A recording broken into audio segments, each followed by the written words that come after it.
So do you have any questions or comments?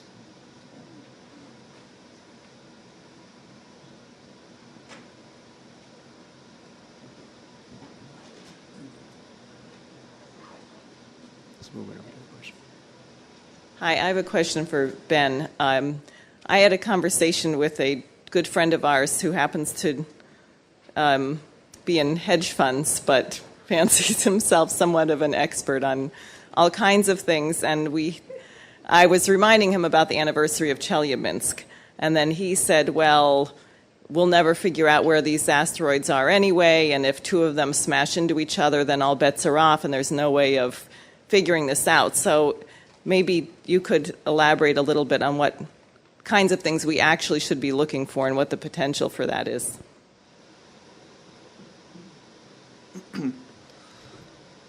Well, if we spent maybe a tenth of the effort on asteroids as we do in our military, we'd probably be pretty far along by now. I mean, there's a lot that could be said. I mean, the scientists involved in this have been, on the detection side, they've been pursuing just basically a simple space telescope that would find a heck of a lot of these things we haven't found yet. And just that simple mission, probably a couple $100 million of dollars. You know, as Phil mentioned, when it comes to things like this, the money just isn't there supposedly. But when we need the money for J.P. Morgan or whatever, it's there instantly. But no, these things have been known. Space telescopes could find the vast majority of these medium to larger size asteroids. There's been proposals for decades on building these things, putting them up. They just haven't been funded and supported. So we could find a heck of a lot of these, especially if there was an international joint effort. And I could make available the specific proposals. NASA has proposals. Russia has proposals for the types of telescopes that could make a major effort in this. But I think the point is that if the effort right now going towards this build-up to win a preemptive nuclear strike, this effort to spy on Russia, to spy on China, you know, frankly, who knows what kind of sensors and observation capabilities the National Reconnaissance Office has? It's classified. If we were to use that technology towards defending the Earth, you know, it could be a huge leap potentially. We just don't even know because our priorities right now are so screwed up that our number one objective is focusing on these, trying to win a preemptive thermonuclear strike. It's just complete insanity. So there's a lot that can be done, and a lot of it's on the books and waiting to be activated and pursued.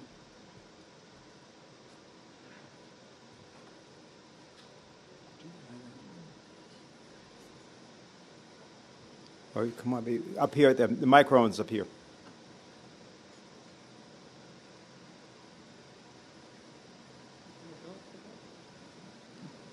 Okay. My question is especially for Helga.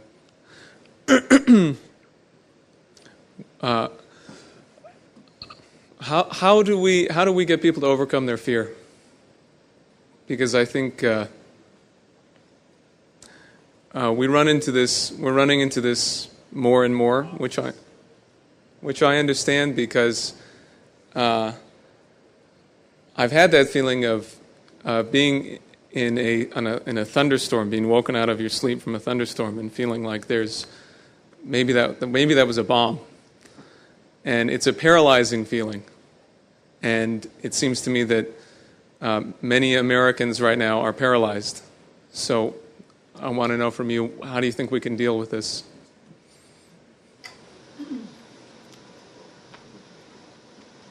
Well, I mean, first of all, I think to be self-conscious about, the reality helps because, when you fall for the narrative, then you are easily to be manipulated. You really believe these things, and then your view is completely distorted.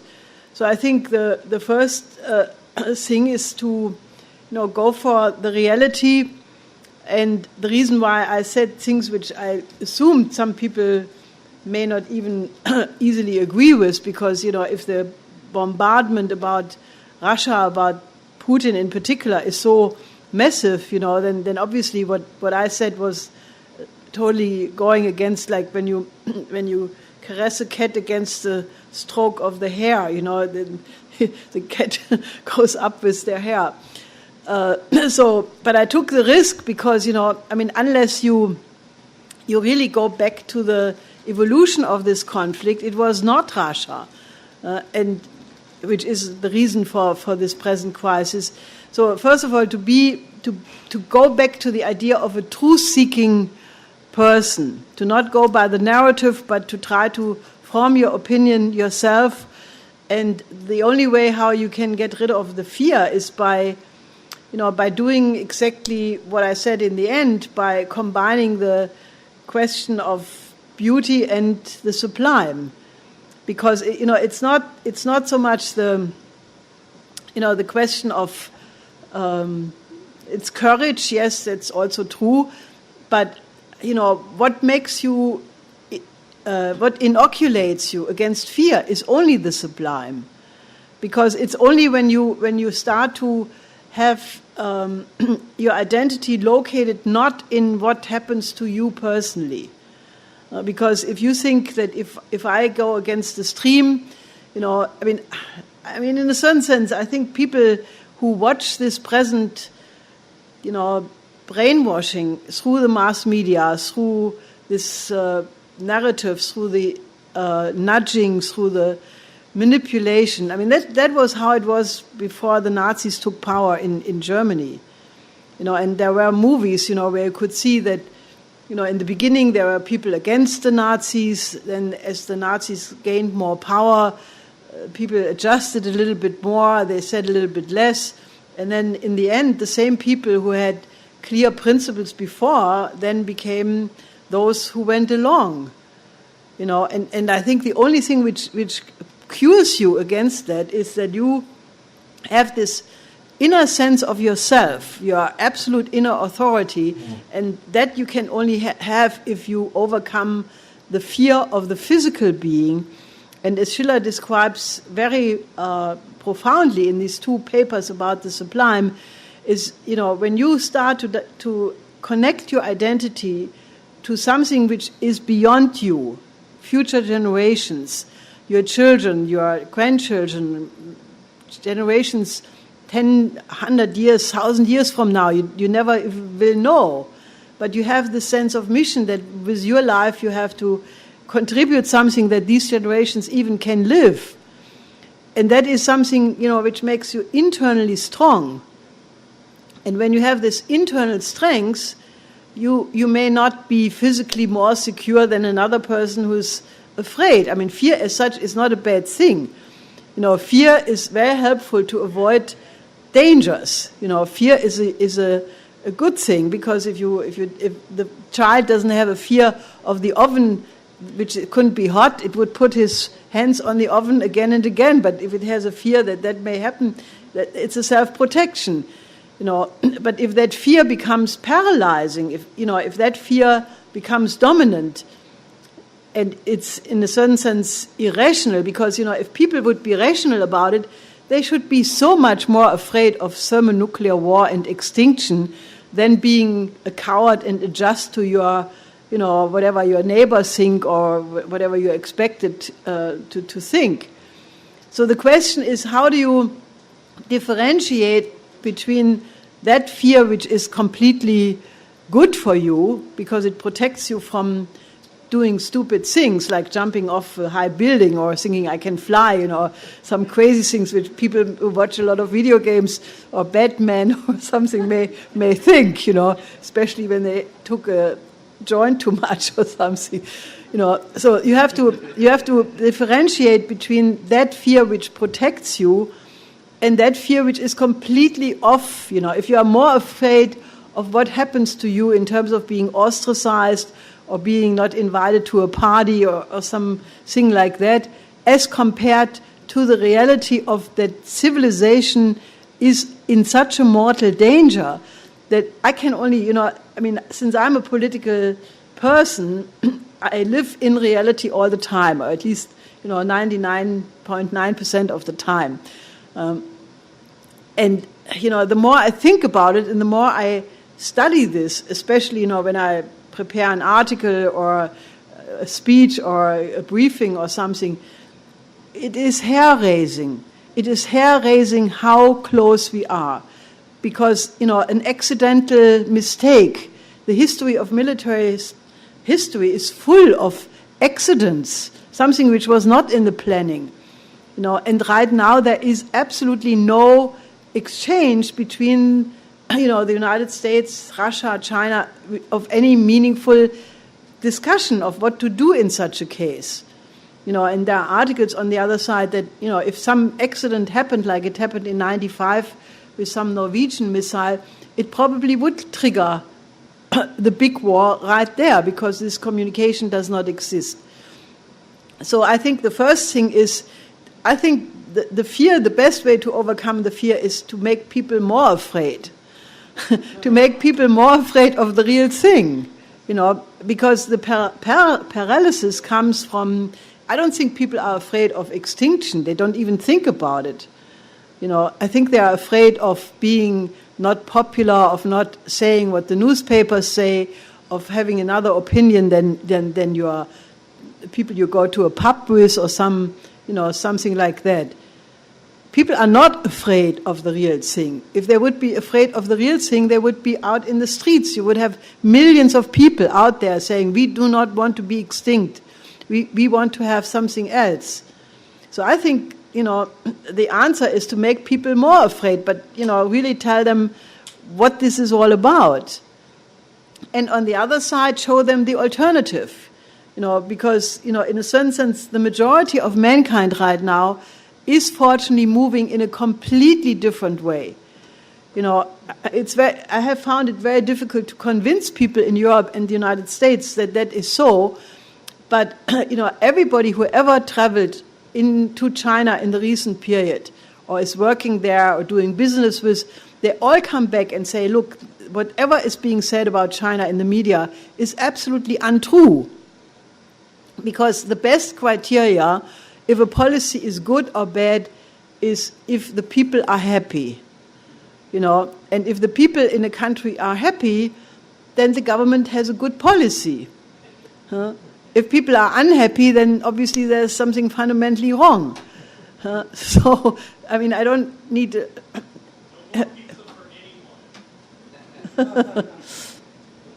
Go ahead. Yes. Good evening.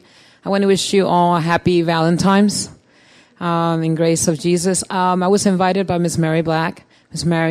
I have a project that I have put together for you that you could look into. I am really concerned and more about the constitution of our laws for our children. I'm county committee now, and I represent District 4072 up in Washington Heights, in Wood County, and Marble Hill. And I come from a Spanish descendancy. My father is from Spain, and my mother's Dominican. So we in the little world, and the little urban city, are seeing a lot of our children deteriorate in a lot of the Department of Education, and also the security supervision of their rights. I determined myself to take this mission, as you said, and that identifies me. I'm going to be 50 on Monday. And I felt very committed and very responsible of something in tribute of giving back to what God gave me as a gift to do something about it. So I organized an organization called Alliance with Judah, the New Generation Life Changers, where I started to talk to different gang-related youngsters under 21. As I was doing this, I started getting in resources of trying to find out what is the best resolutions on their rights and what's being taken away from their rights. So I started getting in contact with the United Nations, and I got in touch with some of the diplomats from Switzerland, and I obtained the rights of the child that was done in Vienna in 1993, which covered 197 countries, which I edited the certificate that I have given Miss Marion Black, and also the lady that's writing the book. I don't know your name well, but I do admire you. You're a very, very intellectual lady. We do need, like this gentleman next to you said, if we start not focusing on the other things, that we already know they're there. We've been misled to a lot of information. We have not helped others to create the best environment that we need to put together as an urban development of the youth. So I'm heading to the United Nations. I'm going to the International Court of Justice to apply for a petition of our status. I'm going there, and I'm going to stay 30 days to see which is the best industrial way that we can improve our better living for the minority children, as the blacks and as the Spanish, that are really hindering situations. We can't get too many intellectuals to be able to help. This is maybe why we are not getting ahead. We're focusing on too many things. I did even a campaign event for the children of Sandy Elementary School who got killed December the 16th. And I think all you all know, a youngster out of nowhere. He just went into a school and killed these 20 children.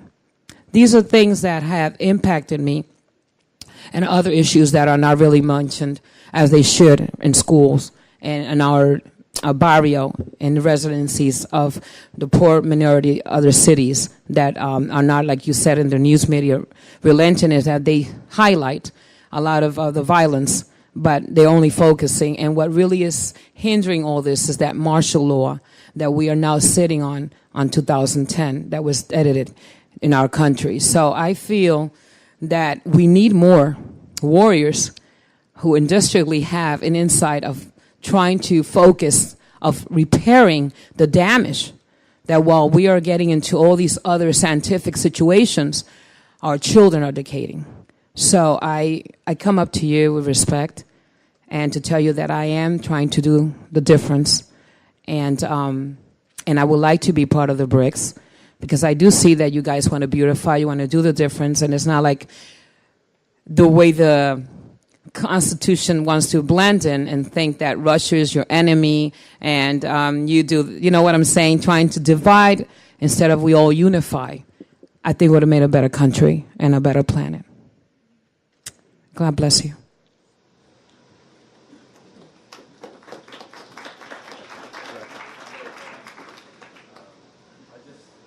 Ask what you could tell the youth of the entire world who have been detached from the true essence of education, of the beautiful soul, what to do, where their place is, and how not to do the same failures as the predecessors.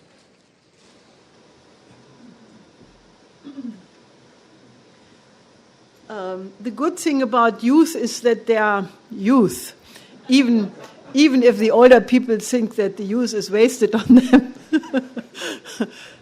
No, I'm saying that because, that if young people are not yet corrupted and have not yet adapted to whatever is around them, there is a certain amount of hope that they recognize that they are being deprived. And, I think right now, we are really at a breaking point, because, the oligarchy was able to control this for so long. The fear of Wall Street, money, this whole thing. But it's breaking down. What is happening in Europe right now was completely unthinkable a couple of months ago. That a government is elected and it stands up and defends its own people, and that is spreading. There's now a similar organization in Spain. They are determined to win the next election, like Syriza. You have demonstrations supporting it. You have elites saying secretly still mostly, but that they can no longer follow the Washington consensus because we all will be dead if we do. So what I'm saying is we are in a complete period of upheaval, and this could go very, very fast. Now, the good thing is that if there are young people who have not yet completely lost that inner curiosity and that, being human, then they should recognize that this is a unique chance to change things and to completely reject the cult of ugliness. Because the popular culture has reached such a low level in terms of pornography,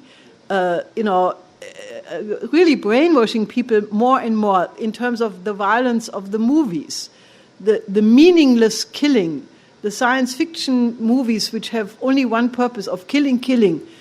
And I think that, the popular music, I mean, every time you think Madonna, Lady Gaga, Miles Cyrus or Cyrus Miles, whatever, so, each time you think it has reached the absolute bottom, it's the most ugly, perverse thing, they invent something else. And I think that, the few people, maybe 5%, who do see it, they should be encouraged to really create a counter movement of beauty. And, the immediate accessible thing is music, and I'm absolutely certain that when we succeed to get beautiful classical music, as much music of the resistance against this oligarchical world order, like the spirituals were for the civil rights movement, then we have it. And right now you have a spread of classical music everywhere. China produces more classical instrumentalists than all of Europe and the United States combined. There is a real revival of the beauty of classical song. And I think, the key question is to really access this beauty and then, make it your own and say, you are being deprived of everything which makes human beings human. Because once you have this pornographic, violent, popular culture, you are as good as dead, or you are a slave. And if you take drugs and so forth in addition, then that's it. So I think we need a development movement of people who fight not only for the common aims of mankind, but to fight for the beauty of the soul. And that must become something to be discussed. People talk about the beauty of their mookies, or the beauty of whatever, But I think we need to have a real discussion. What is mankind all about? What makes us human? It's the power to discover, but it's also, the power to write poems, the power to write dramas, the power to, be artistically really well. I mean, to really produce art, no animal produces art. I mean, animals may play, that they can. That's then they are the most lovable when they play. But they cannot do it in a conscious way to create art which would celebrate their animalness. So I think we need really this idea of a mass movement, and even if it's small in the beginning, it can spread overnight into an avalanche which will completely wipe the oligarchy away. And that has happened already a couple of times in history. It happened in '89 with East Germany. It happened in a few weeks. And right now we are on a similar moment on a worldwide scale. So that is what we have to spread. And I think young people have the advantage that they have a lot of energy and they should use it. You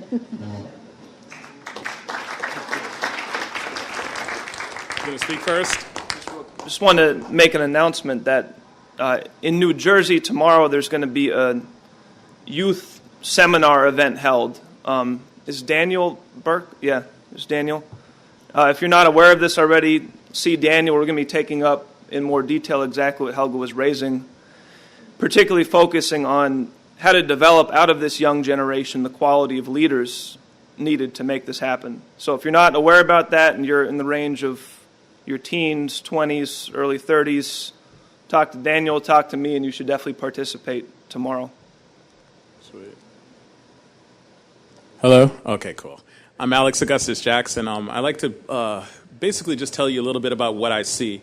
I live in a household with my sister, her 4 kids, 3 of them are boys, and I got to say what you're talking about with the music, that is definitely right with the whole popular culture. The one thing also, too, but like when we get on it, it makes us look ridiculous when we tear it apart.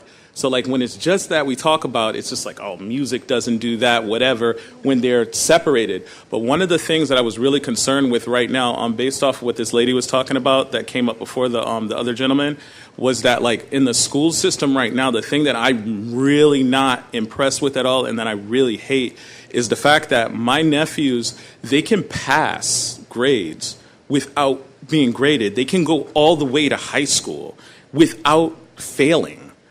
Like, these aren't A, B, C, D, E's, and F's anymore. This is just you skip, you go ahead, and then you got that music drilled in your head. And it's just about money. And then with the poverty lifestyle, the truth is you end up making your own money. And then they see themselves at a status better than their parents. So it's totally that cater with everything totally destroys the mentality of anything building blocks that is going on right now to even establish them. And they're really great kids. And they struggle internally inside about this. But as they go out and when they reflect now in front of our eyes, they're like, yeah, and they're broken down and they're ashamed. But as they go out into the world, it's all turned on again. It's all turned on. And there's no stopping them because they pass. And they go to the next level. But when they hit high school, then failure hits them in and society pretty much denies them because they've had no structure, no muscle. The building up of their muscle isn't that. And I do agree, like, I was brought here by Andrews over there. And, like, I was kind of like, I really don't like politics at all. And the thing about this thing is the space program, the music, and the arts. That we do need that because it does bridge our mind out. When we do go above and beyond, it causes something in us. Unreachable things causes certain reflexes, things that in our mind, that it stimulates it for us to grow. So those things are very important. But we need to get rid of that thing where there is, no failure in school. It's not building up their muscles. Shalom.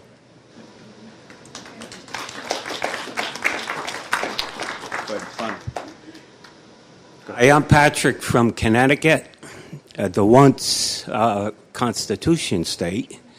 Now it's, it's most, it's Wall Street. Anyway, I find that the new BRICS magazine ends a debate because when I talk to people, they have no clue if I come at them with anything. What I usually do is, because I want to spread the word, I say to them, how would you like to see a world without war? And they say, what? Yeah, world without war. Why would you need war? So we'd get into a conversation and then find out that he went, one person that I was talking to recently went through college, and it's all about, what he understands as far as the economy. He's an economist. And then we got into a big argument. So I said, look, what you're saying to me, I sort of believe you, but what I'm saying to you, I could back it up. I said, I'll be right back. So I got one of the magazines, and I said, here, you take it home, and you read it, because then you know the other side of the story. And I said, why would they put this magazine together if it wasn't true? And the kid looked at me and said, I'll read it. So I just want to say, it's very hard, like Daniel said. People are like, they're scared. And if you tell them the sky's going to fall, they look at you crazy. But if you say, there's going to be thermonuclear war, or we have this beautiful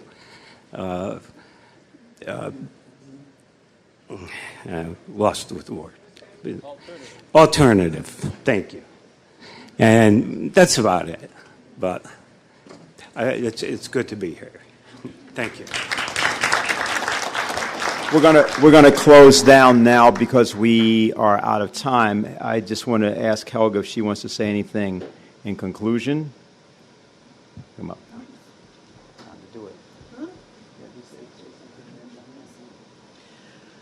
Well, I just want to really reiterate the need for you to become active, and don't be afraid. I mean, the first thing which can happen to you is that you realize that you can learn very quickly. Because, once you start to take responsibility, you will see, your mind expands, your heart becomes bigger, you become more passionate, you just become more of yourself. When you're sitting alone in your room in front of your TV or whatever you do, you shrink. And Nicolaus of Cusa developed that in the 15th century. He said, the more people take leadership, the more they develop in essence, the being, the more they become. And the more you are just restrained to yourself, the less you become. You shrink. So you should grow. And I mean, look, in your hands and your activities depends much, much, much more than you may realize, because, I mean, the whole world outside of the United States looks at the United States, and the big question is, will the LaRouche movement, will the Schiller Institute be able to change the United States? I mean, that is what everybody, they believe what we say. They said BRICS countries are working together wonderfully. There is an alternative system. It's all, moving in the right direction. But if the United States is not changed, everything will be for nothing. Because the United States, for good or for bad, has the largest military power. They have a strategy which right now is based on empire. And if you help, together with us, to bring the United States back to be a republic, as the founding fathers conceived of this country, and help that people, that it becomes again a beacon of hope and a temple of liberty. I can tell you, if there would be a sign right now of a growing movement of people saying we want to stop the war, we want to have a joint development for the common aims of mankind, I can promise you, despite all of the crimes which were committed in the last 20 years or so with some interruptions, people would be willing to forgive, because people want to be friends of the United States. It's not that people are deeply anti-American forever and they hate this country. It's just that because since Bush Senior, then, the two Bush administrations, all the things which you know by now, the torture report of Feinstein, the drones, I mean, it has created a lot of bad feelings around the world. But if the United States would say, look, we regret that, we stop that, we change the policy, I can assure you, countries would be so happy that there would be no real problem to reconstitute an alliance of sovereign republics with the United States playing a leading role. Why not? As long as the United States is a republic, it even could play a leading role. Why not? But it has to do certain things, otherwise it will be outpaced by a lot of other countries. So, just take this personal. Don't just listen to these things as something you listen to and then you go home, but really try to apply this to yourself and think, maybe it does make a difference what I do tomorrow, because right now that is the subjective factor is really the crucial question, because objectively all the solutions are there. The Glass-Steagall, putting Wall Street out of its misery, all these things are easy and objectively known. But the big question is, do the American people have it morally in themselves to grab these alternatives in time? So that's why I'm really asking you, and I can tell you, any sign of motion, any time a Republican, with a small r, talks about defending the Constitution, or somebody like Walter Jones makes a statement on the 28 pages, or this Ambassador Medlock makes this.